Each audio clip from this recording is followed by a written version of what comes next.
Se tenant fièrement au sommet d'une crête déchiquetée, sa silhouette majestueuse se découpant sur la lumière pâle de soleil lointain, la reine extraterrestre n'était rien de ce que l'on pourrait attendre des histoires racontées par des conteurs terrifiés ou des imaginations folles. Sa présence imposait plutôt un frisson primal parcourut les échines à la vue d'elle. Son corps scintillait de scales iridescentes qui capturaient les plus faibles éclats de lumière, changeant de couleur comme des arcs-en-ciel liquides, dévalant son immense silhouette. Chaque écaille semblait vivante, pulsant doucement au rythme d'un battement de cœur invisible. Ses membres allongés se terminaient par des griffes délicates, ornées de serres noires comme l'obsidienne, assez tranchantes pour couper l'acier, raides mais suffisamment précises pour bercer les plus petites créatures sans leur faire de mal. Et son visage, oh son visage n'était rien de moins qu'effrayant. Étrange et magnifique, un réseau complexe de qualités opposées, ses yeux brillants et larges brillaient d'une intelligence si profonde qu'y plonger était presque intrusif. Ses yeux étaient comme des bassins de galaxies tourbillonnantes, des profondeurs apparemment infinies, où le temps lui-même semblait se défaire, et sa bouche se tordait en un sourire grondement dévoilant des rangées de dents destinées à la destruction, mais maintenant adoucies par une expression que personne n'aurait pu prédire le désir. Son armure faite de matériaux que la science n'avait jamais vus était gravée de motifs complexes qui évoquaient un sentiment de terreur. Elle portait un pendentif en forme de croissant de lune autour du cou, qui brillait faiblement et pulsait en synchronisation avec sa respiration. La légende dit que cette amulette préservait l'essence de l'histoire de son peuple, transmise à travers des générations de reines. Les motifs complexes sur le pendentif racontaient des histoires plus anciennes que les civilisations, chaque ligne, et courbe parlant des batailles menées, des victoires, remportées, des sacrifices faits et des vies sauvées. Sous les rues tordues et brisées qui ne menaient nulle part, englouties par une végétation rampante qui refusait de lâcher prise sur le passé, se dressaient les ruines d'une ville autrefois grande. Les restes squelettiques griffaient le ciel comme des mains désespérées, implorant le salut. Malgré la dévastation, il y avait une beauté et une tranquillité étranges qui parlaient de la résilience de la vie et de la capacité à trouver des moyens de survivre même lorsque tout espoir semblait perdu. Autrefois le foyer d'innombrables êtres avant les guerres, il a été transformé en cimetière par la cupidité et la haine. Cependant, ce soir, il y avait une énergie différente dans l'air. Une énergie brute et électrique semblait parcourir l'atmosphère, comme si la réalité elle-même se préparait à quelque chose de monumental. L'antenne de la reine se mit à frémir légèrement, captant des vibrations sur des fréquences que des êtres inférieurs ne pouvaient percevoir.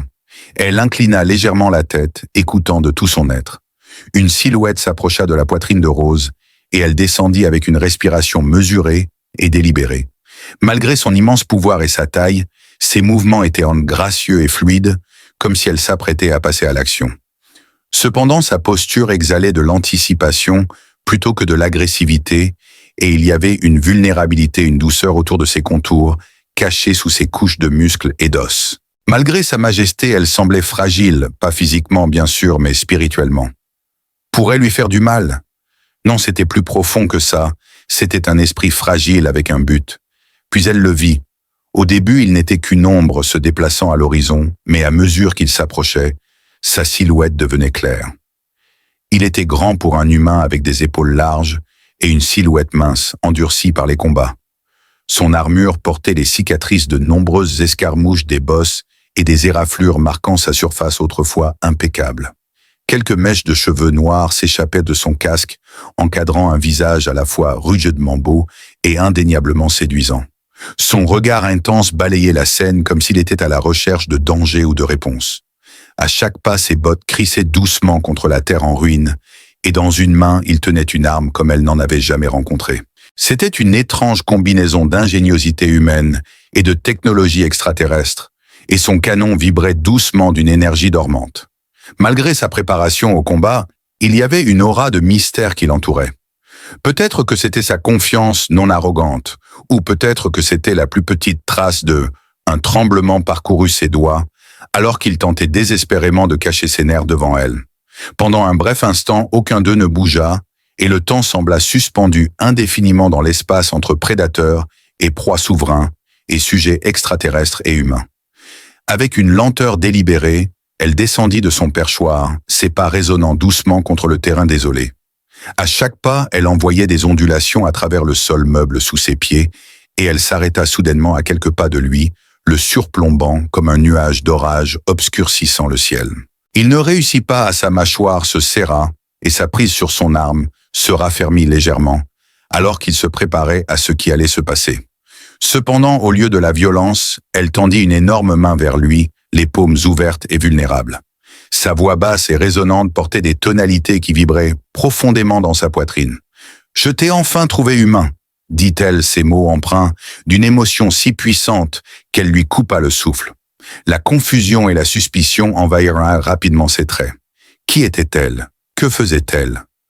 Pour une raison quelconque, sa voix lui semblait familière, et avant qu'il ne puisse réagir, elle s'approcha de lui, l'enlaçant dans une étreinte qui allait à l'encontre de toute logique et raison. Pendant un moment écrasant, il oublia comment respirer, tellement absorbé par l'impossibilité de la situation.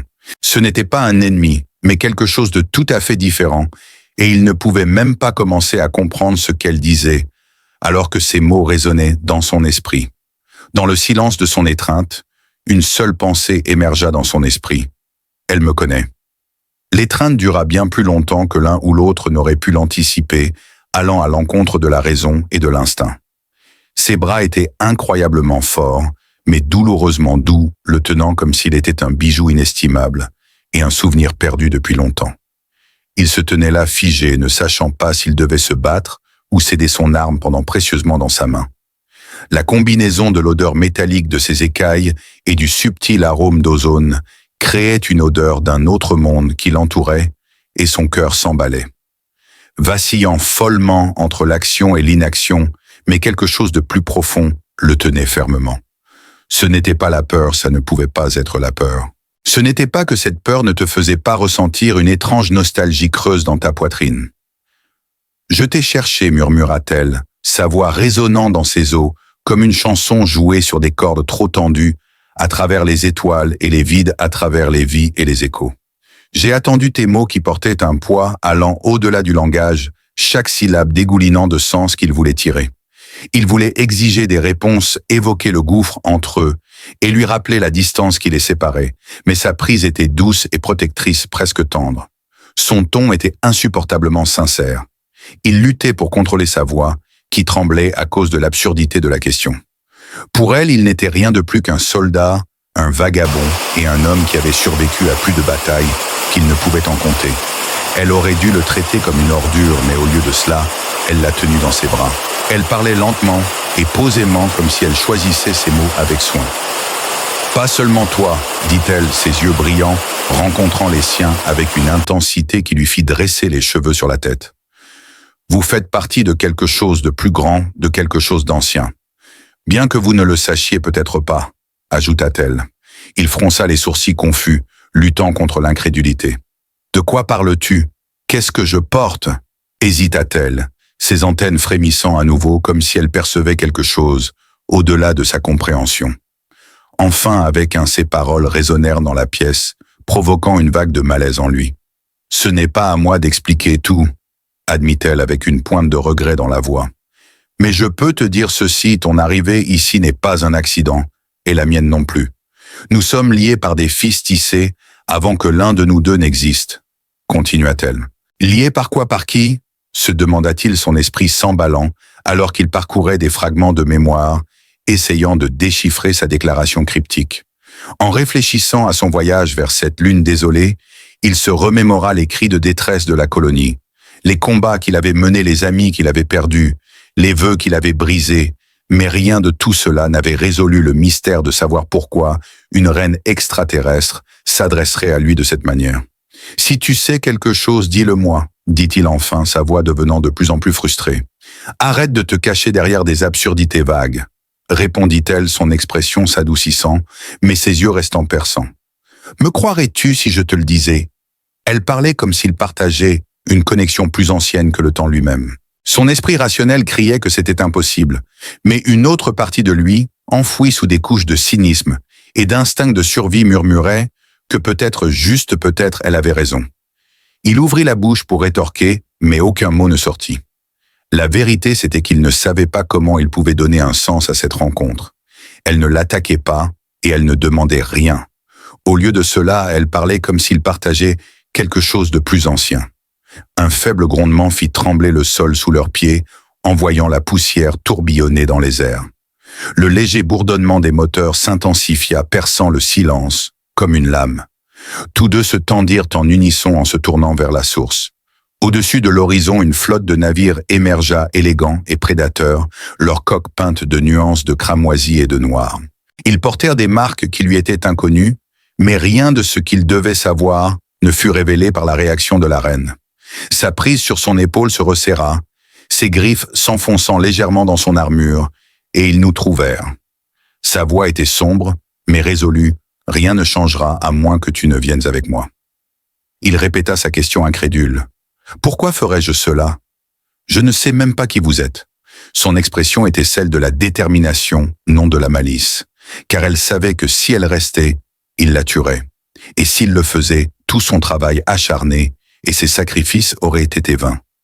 À mesure que les vaisseaux s'approchaient, leurs ombres s'étiraient à travers le paysage désolé comme des doigts avides, tandis que des lumières clignotaient sur leur dessous scrutant le terrain avec une précision mécanique. Il pouvait entendre le bruit des armes se charger et un sentiment de malheur imminent emplissait l'air.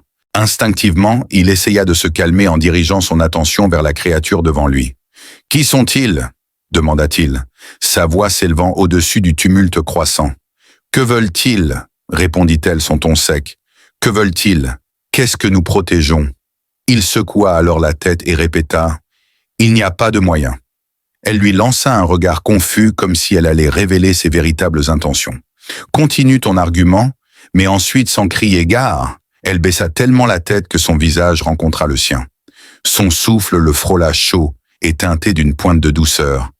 Crois-moi, quand elle chuchota par-dessus le rugissement des moteurs approchant, sa voix était à peine audible.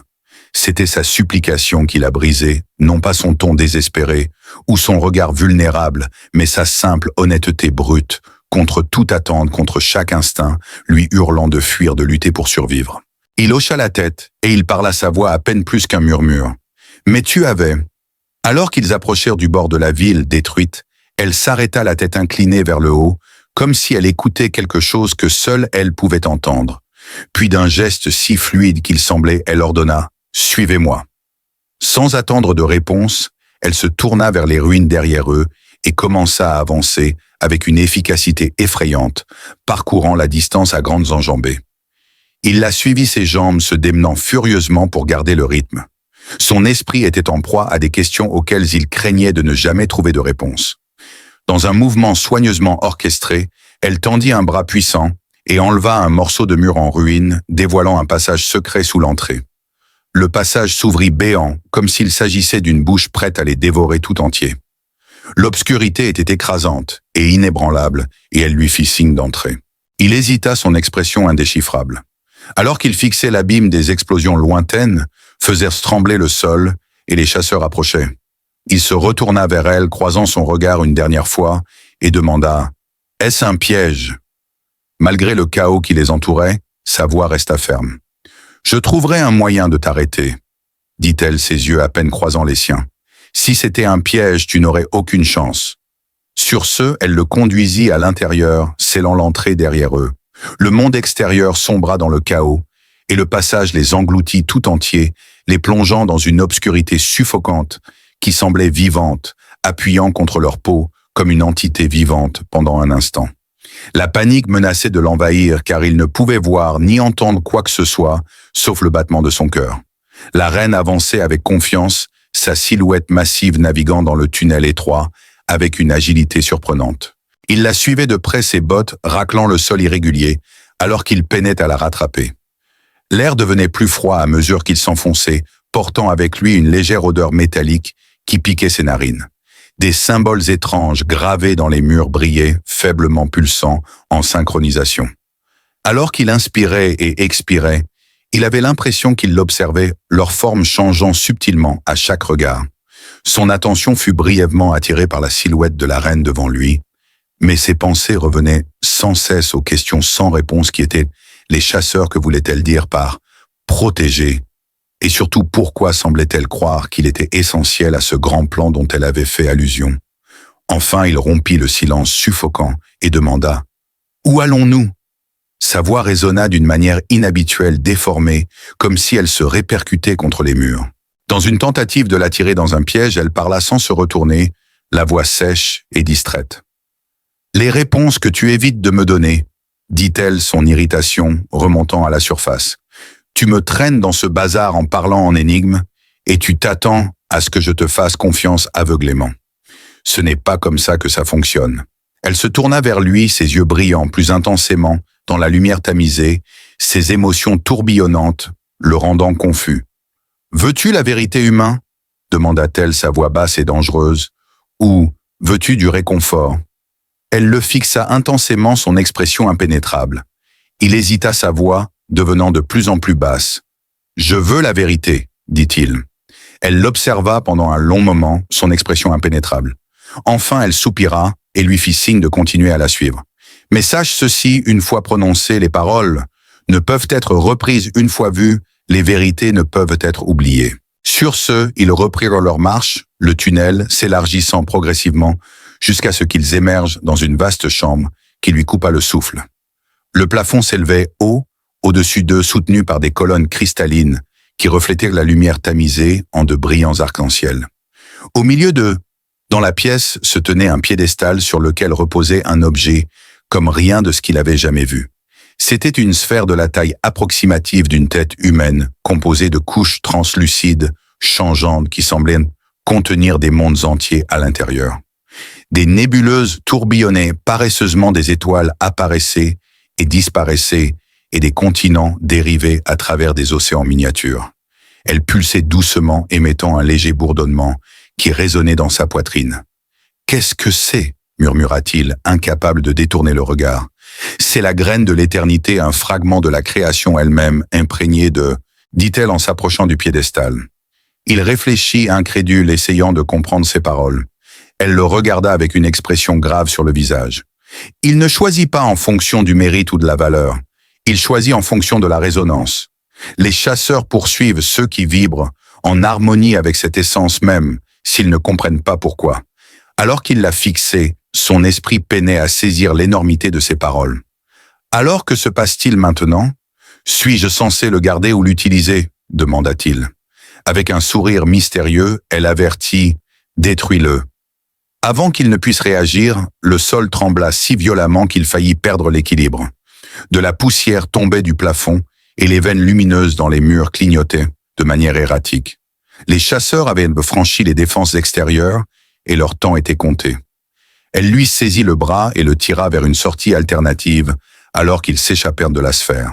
Le bourdonnement s'intensifia, devenant presque assourdissant, comme s'il s'agissait d'une protestation contre leur départ. Il se retourna apercevant le noyau lumineux avant que le passage ne se referme derrière eux. Dehors, des explosions illuminaient le ciel nocturne, révélant les ruines en relief saisissant. Des silhouettes s'engagèrent dans un combat brutal, les ombres dansant de manière sauvage. Ces guerriers, réalisa-t-il, combattaient pour endiguer le flot du conflit. Elle donne des ordres dans une langue qu'il ne comprend pas, mais sa voix autoritaire inspire une obéissance immédiate. Les soldats se rassemblent autour d'elle, créant un périmètre de protection, alors qu'ils se préparent pour leur dernière résistance. Alors qu'il regardait, elle subit une métamorphose remarquable. Fini était l'être timide, presque sans défense qu'il avait embrassé plus tôt. À sa place se tenait une guerrière féroce, la reine féroce. Avec une précision mortelle qui émanait de chacun de ses mouvements, elle se tourna vers lui, son expression devenant plus dure. « Reste près de moi », ordonna-t-elle. « Souviens-toi que la graine t'a choisi pour une raison. » Sur ce, elle se lança dans la bataille, ses griffes scintillant comme des éclairs d'argent, alors qu'elle déchirait les rangs ennemis. Il était momentanément incertain de la manière de réagir, alors il saisit fermement son arme, ressentant un mélange d'admiration et de terreur. Au milieu de la cacophonie des chocs d'acier et des rugissements de feu plasma, il était inexplicablement attiré vers elle, alors qu'elle se déplaçait comme une tempête, une force de la nature. Ces guerriers combattaient vaillamment leur loyauté, se manifestant dans la férocité de leur défense, mais ils étaient clairement en infériorité numérique.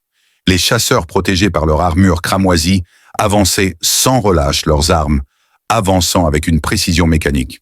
Alors qu'il rechargeait son arme et plongeait derrière un pilier en ruine, son cœur battait la chamade dans ses oreilles. L'air était lourd de fumée et de l'odeur nauséabonde de métal en fusion, rendant la respiration difficile. Malgré le chaos, il pouvait encore sentir sa présence une source de force et de détermination qui l'ancrait. Il risqua un coup d'œil dans sa direction et observa alors qu'elle sautait dans les airs, sa silhouette massive se découpant contre l'arrière-plan en flammes.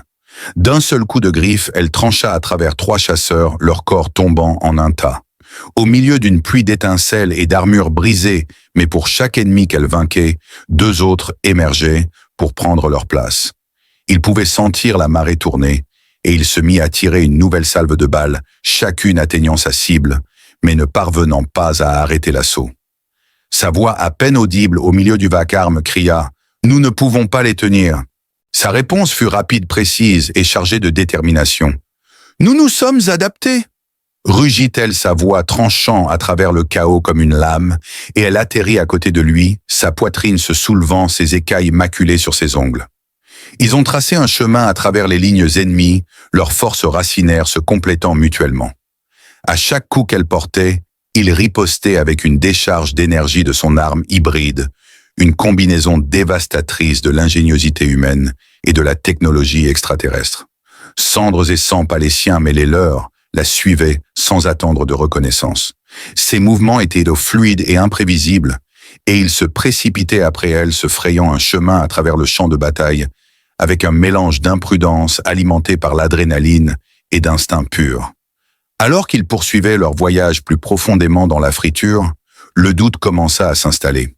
Ils étaient en infériorité numérique mal armés et coincés sur une lune mourante sans aucun endroit où aller. Tout leur travail acharné serait-il vain?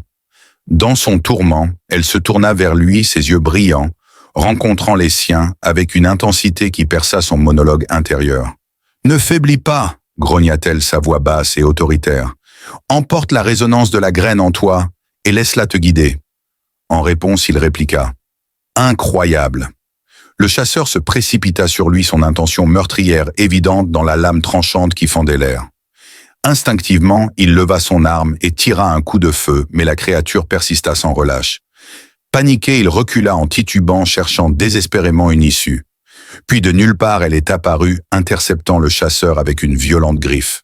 La créature tituba, lui laissant un bref instant pour se ressaisir. D'un coup de voix, elle le ramena à la réalité. Il ferma les yeux un instant fugace, cherchant en lui la résonance mystérieuse qu'elle avait mentionnée. Au début, tout ce qu'il pouvait entendre était le fracas de la bataille, son propre cœur battant et le tourbillon tumultueux de ses peurs et incertitudes. Mais ensuite, au milieu du chaos, il détecta une vibration subtile comme une corde lointaine pincée dans l'espace.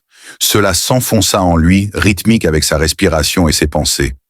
Quand il rouvrit les yeux, le monde semblait normal. Différentes, plus nettes, plus claires, les mouvements du chasseur autrefois, un flou d'agression ralentirent pour adopter un schéma discernable. Leurs attaques, bien que toujours redoutables, révélaient des lacunes et des faiblesses qu'il n'avait pas remarquées auparavant, et le plus surprenant de tout, il pouvait sentir l'arme dans ses mains, réagir à lui, son bourdonnement devenant plus fort, son énergie crépitant avec une intensité nouvelle. Maintenant, elle l'exhorta, sa voix à peine audible frappe. Il obéit sans hésitation, canalisant la résonance dans ses actions. Son premier tir atteignit une précision inégalée, désactivant le système d'armement d'un chasseur. Le second enfonça un pieu en plein centre, provoquant une pluie d'étincelles, alors qu'il s'écrasait au sol. Encouragé, il continua à avancer ses mouvements, mêlant habilement attaque et défense. À chaque pas, son arme semblait guidée par une force invisible, comme si l'essence des graines affluait en lui, renforçant ses capacités. La marée a tourné, et ses guerriers, encouragés par le changement inattendu de momentum, se sont rassemblés pour former un front et repousser les chasseurs avec un regain de vigueur. Cependant, la marée rouge trébucha leur avancée, stoppée par la férocité inattendue de la tempête imminente. Une figure énorme se dressait sur le champ de bataille, son cadre imposant recouvert d'une armure d'obsidienne qui brillait de manière menaçante sous la lumière vacillante. Ses yeux brillaient d'une intelligence malveillante, et dans ses mains massives, il brandissait un bâton crépitant d'énergie sombre, sa pointe entourée de volutes de brume ombreuse. La victoire autrefois, un rêve lointain, semblait maintenant à portée de main. Cependant, toutes les têtes se tournèrent vers la source, alors qu'un grondement retentissant couvrait les bruits de la bataille. La voix de la reine était remplie de peur lorsqu'elle parlait. « Qu'est-ce que c'est que ça ?» demanda-t-il, sa voix tremblant, malgré ses meilleurs efforts pour garder son calme. En réponse, elle parla d'un ton lourd de résignation. Leur chef, le précurseur, leva son bâton, et en un instant, la terre trembla. En un seul mouvement, il a libéré une vague d'énergie envoyant les soldats valser dans toutes les directions. La reine le protégea instinctivement, son corps absorbant le gros de l'explosion. Après que la poussière se soit dissipée, elle tituba légèrement ses écailles visibles. Brûlée et fissurée, mais sa détermination inébranlable, ça s'arrête maintenant, déclara-t-elle, sa voix résonnant de défi. Se tournant vers lui, elle ajouta « Reste derrière moi. Quoi qu'il arrive, ne l'affronte pas directement. » Avant qu'il ne puisse protester, elle chargea le présage sa vitesse et son agilité inégalée. Leur affrontement fut cataclysmique, un tourbillon de fureur et de puissance qui secoua les fondations même des ruines. Des étincelles jaillirent lorsque ses griffes rencontrèrent le bâton du présage, chaque coup résonnant comme le tonnerre. Il regarda fasciné alors qu'elle se battait de toutes ses forces, ses mouvements alimentés par le désespoir et l'amour pour son peuple, pour sa cause, et peut-être... Alors que la bataille se poursuivait, il pouvait voir le prix que la balle lui faisait payer. Ses mouvements devenaient plus lents et plus laborieux, et elle luttait avec ses griffes, mais elles étaient inutiles contre l'armure inflexible. Le coup brutal de la houlette du précurseur la fit tomber au sol, la clouant sous son poids immense. Ses yeux cramoisis se fixèrent sur les siens, et pour la première fois, tout s'effondra. Elle cracha au visage du précurseur, sa défiance inchangée même dans la défaite. Le précurseur leva son bâton prêt à porter le coup fatal. Le temps semblait s'étirer à l'infini, alors qu'il se tenait là, impuissant, incapable de bouger, de respirer ou de penser. Tout ce qu'il pouvait faire, c'était regarder la mort s'approcher d'elle. Soudain, quelque chose en lui se brisa et une vague d'énergie sembla inonder ses veines, brouillant sa vision. Au milieu d'une palette de couleurs vives, il leva instinctivement son arme, confondant l'annonciateur avec le sol en dessous. D'un seul coup, la terre éclata en une pluie de lumière et de débris déséquilibrant le précurseur. Elle saisit l'opportunité, se libérant de ses blessures. Au milieu de ce moment intense, ils se tenaient côte à côte, leurs regards fixés sur l'adversaire, imposant devant eux. C'est alors qu'il ressentit une connexion, une unité de but, qui la reine extraterrestre et le guerrier humain ont travaillé ensemble, surmontant les barrières des espèces de la langue et de la logique. Alors que le précurseur se préparait à une nouvelle attaque, le guerrier serra le poing et murmura « Finissons-en ». En réponse, le précurseur libéra une pulsation lumineuse aveuglante, stabilisant l'arme. La reine se jeta alors en avant, enfonçant ses griffes dans le cœur de la créature, déstabilisant son armure. Rendant son dernier rugissement assourdissant, il s'effondra en un tas d'ombre, les laissant debout dans le silence étrange du champ de bataille. Ses blessures brillaient faiblement, alors qu'elle guérissait et son expression s'adoucit en se tournant vers lui disant « Tu t'es prouvé ».